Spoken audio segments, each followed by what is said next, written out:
Good morning, everyone. This is Scott. I'm at the FDR State Park.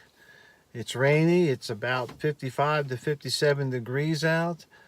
We are still going to do Viking training task 1, which is go out and walk and make a hot lunch and come back. We'll see how wet I get, but I was going to do some outdoor video, but it's a little too wet for that. So I'm starting out in the truck, and depending on how the day goes, if it dries up a little bit, I may do a video outside a little bit. But right now it's just kind of wet, but we're going anyhow. I did it in the Army, I can do it here, so we'll talk to you in a little bit.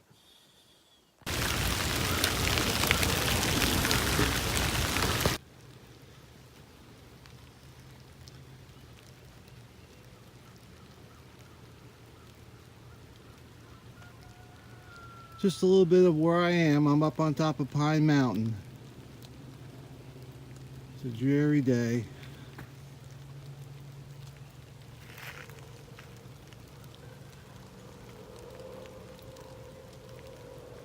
And there's the trail.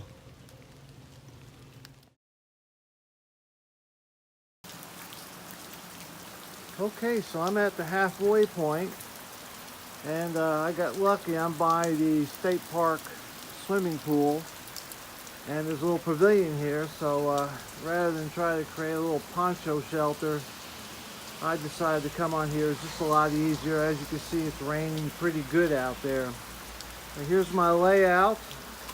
I have my poncho, my hat, my walking stick, my backpack, my lunch, which is on a Snow Peak stove. Today I'm having Western style scrambled eggs with ham, peppers, and cheese. This is a LRP, or long range patrol ration, that I discovered when I was buying MREs.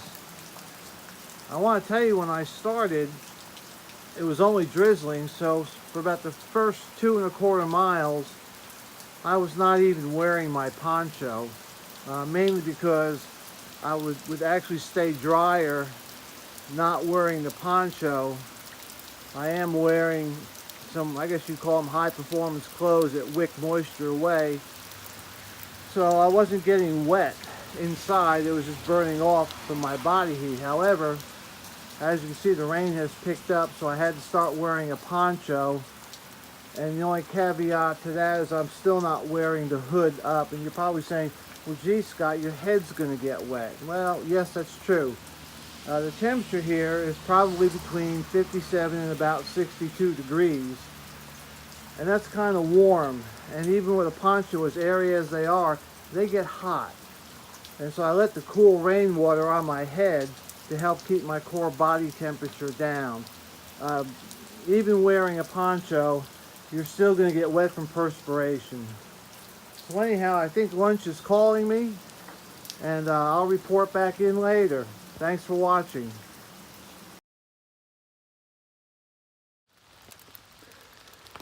Okay, so this will give you a little idea of the trail that I've been walking on. It's some people say it's difficult, but really I think it's kind of moderate. But this is a rather tricky part. I don't know if you can see, but right there is the edge, and it drops about 10-15 feet. So the rain has somewhat abated, which is allowing me to take a little bit of video. It was raining pretty hard before, but I wanted to show you that this is not a walk in the park, even though it is a walk in the park. Okay, that's all for now. Well, I'm about 2 miles from home and saw this on the way. Thought I'd stop and video it. It looks like what they used to call a cairn or a cairn, marking of the trail. I imagine in this case it's just somebody bored trying to occupy their time. Anyhow, it was very interesting, and maybe I'll talk about it a little bit more later. Okay, almost home. Just had a a rather steep climb and came across this. Looks like it's fairly recent.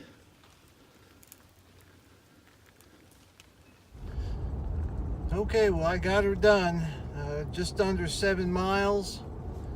A little over 3 hours, had lunch.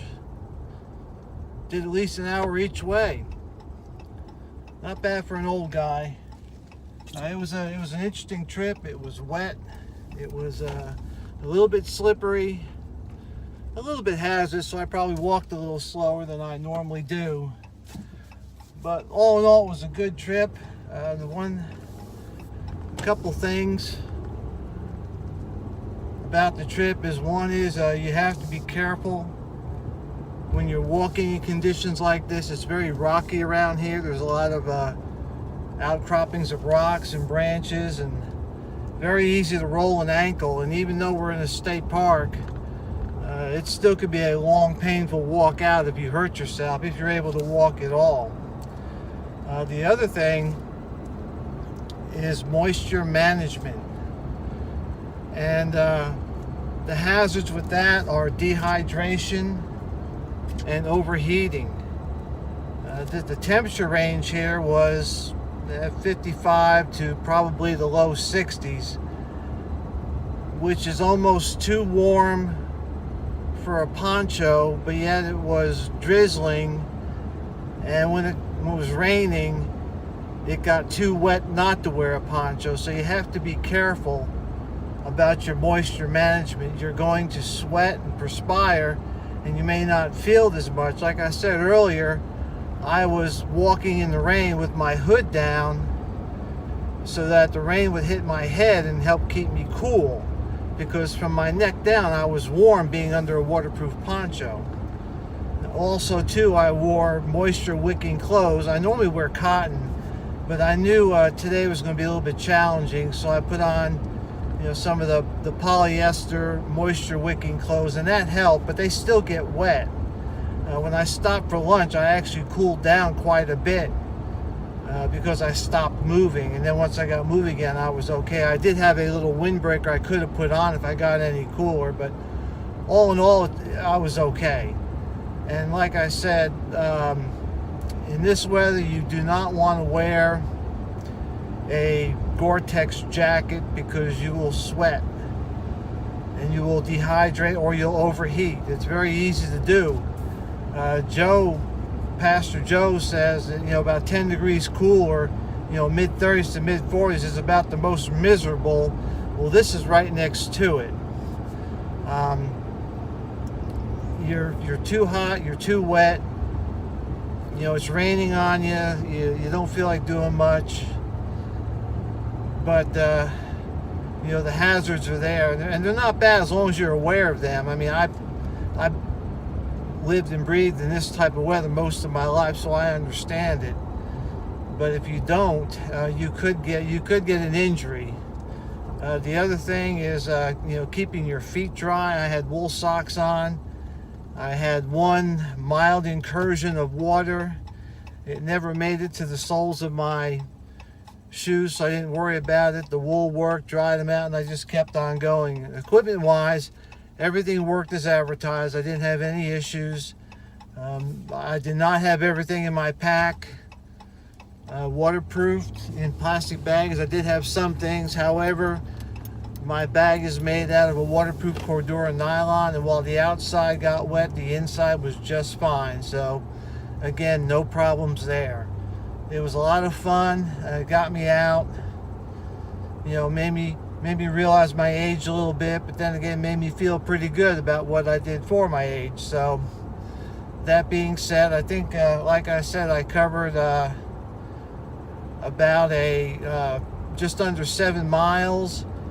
My change in elevation was a total of somewhere around 1,200 feet. I'll get the statistics off my cell phone later, and I